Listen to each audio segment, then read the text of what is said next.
Hello everyone, welcome back to the channel. Thank you for stopping by. I want to talk a little bit about making coffee. I have 3 methods of making a good old cup of brew, and I want to let you guys know what method I believe is the best.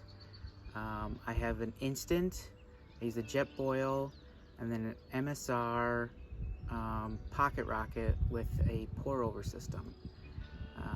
And I'm going to go over a little bit of each and what I prefer, and I'll let you guys know what I believe is the ultimate decision and why. So let's just hop right into it, and I'll show you the methods. Alright, so to start off, we're going to go from my right to the left, and starting with that is the instant option.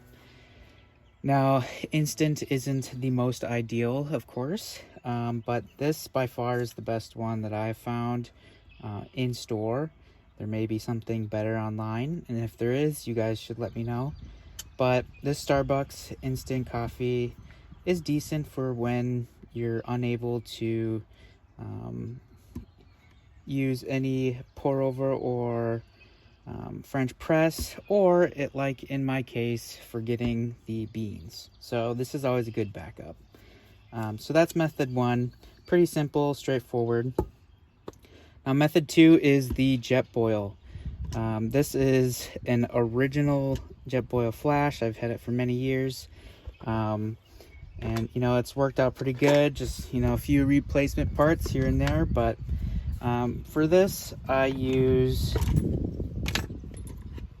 a French press, and this makes good coffee very quickly, and like so, and you press the coffee once it's done steeping, and yeah, you go from there. Now the third option is using this mirror pour over system. This so far has worked out really great for me. Now you can use this in conjunction with the jet boil if you just have that, but I prefer to use it with this other stove and pot that I have right here. Now you may be asking, why do I have both?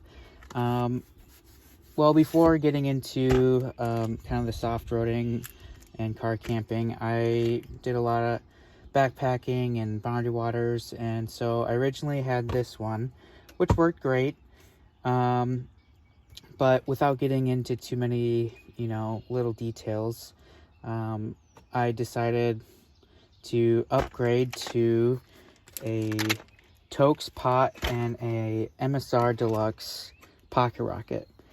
And this was solely just because it was a lighter option, and it just fit in my pack a lot easier for backpacking. Now this is something that's homemade. There's not much to it. For my backpacking, I would rehydrate meals inside this, and it would keep the food warm, so that's just part of that. But for this, I like this because the stove is very small, and you can use it, you know, for a lot of other things as well. But one main thing to keep in mind is this stove is actually regulated. The jet boil is not. So that is kind of like one of the biggest differences.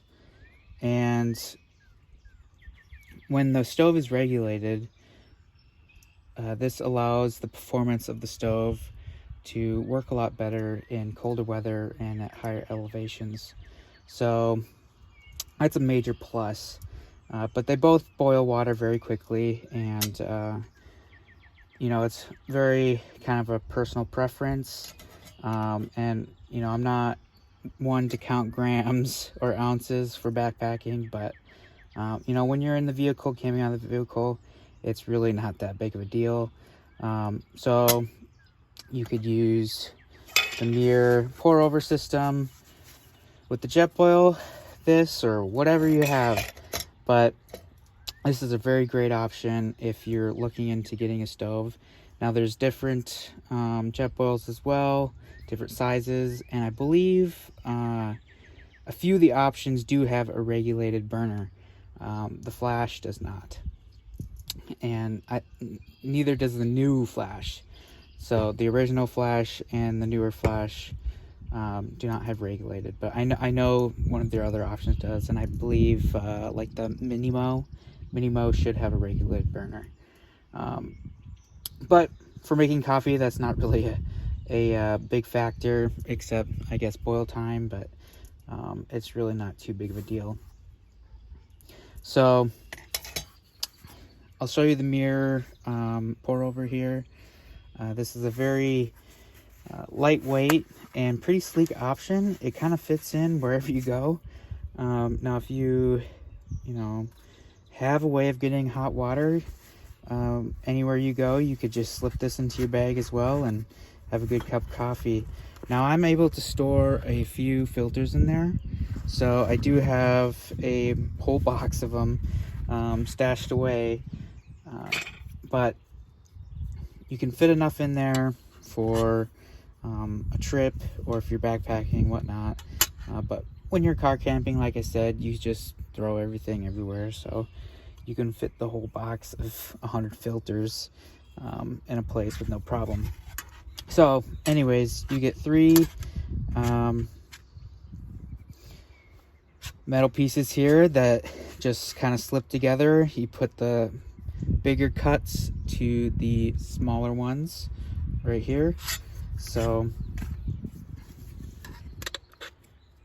slip in just like that, and this is backwards. It doesn't really matter all that much whether the logo is inside or outside, but we'll make it look good here. Now for this last part, you just kind of push it in and down, and there you are.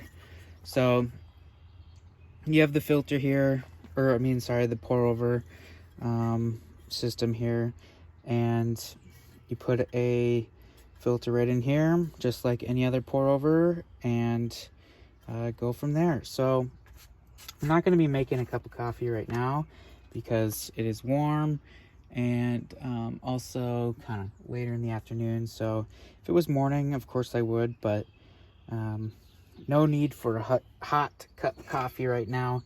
But just to show you how the pour over kind of sits. Now you may have seen this in my last video, my overnighter, but simply slips on. You can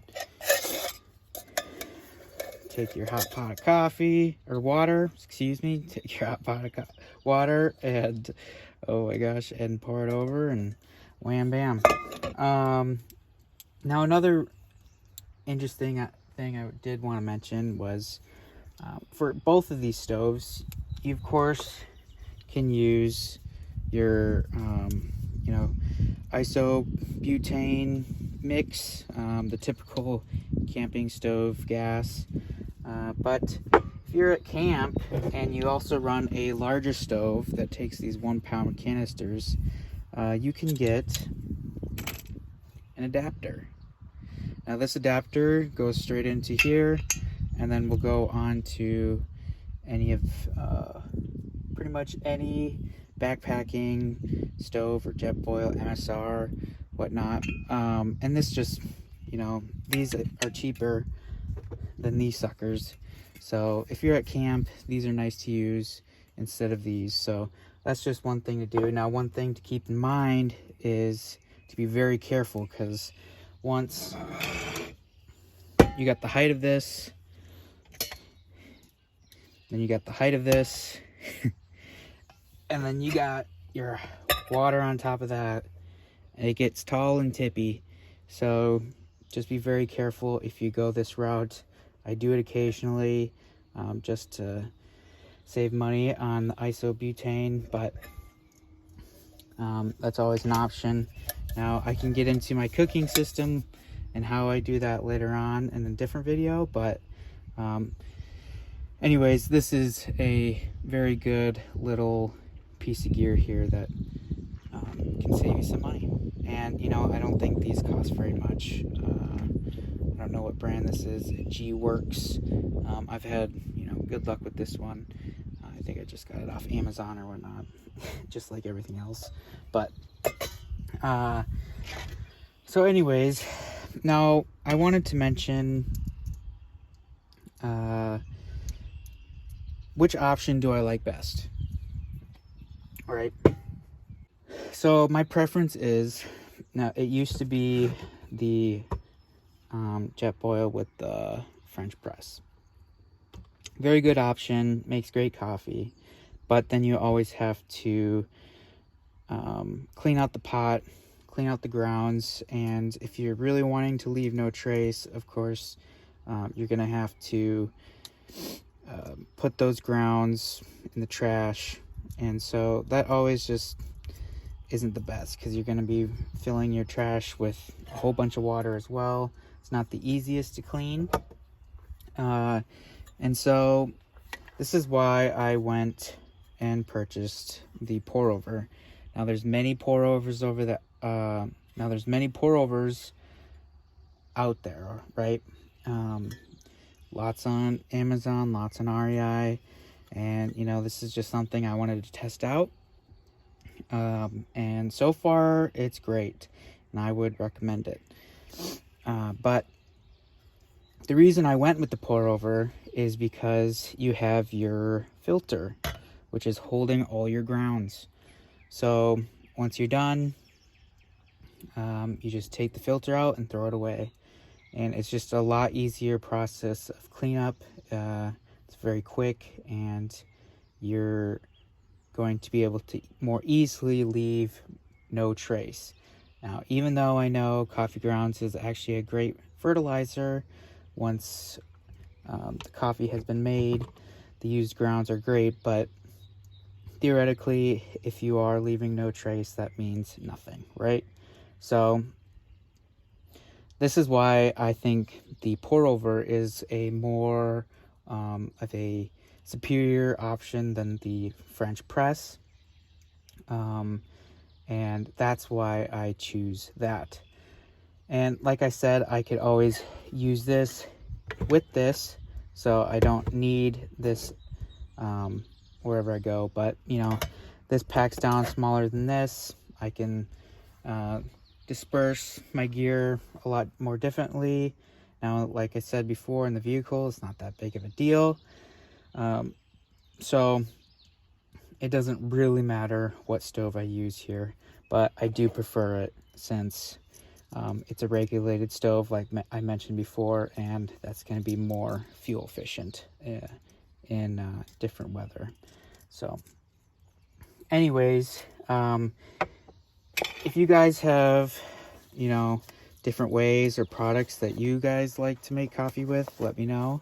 If you have a better option for instant, let me know as well. I know there's some great options out there with kind of a single use pack of instant that becomes a pour over, but I have not yet used one of those or decided to purchase, since I just didn't really need to. So anyways, guys, thank you for watching, and if this video helped you at all, please give it a thumbs up, and if you have any questions, feel free to ask. Anyways, thanks for watching. Hit that thumbs up, and if you like the video, please feel free to subscribe. It's been great watching the channel grow. Alright guys, see you guys in the next one.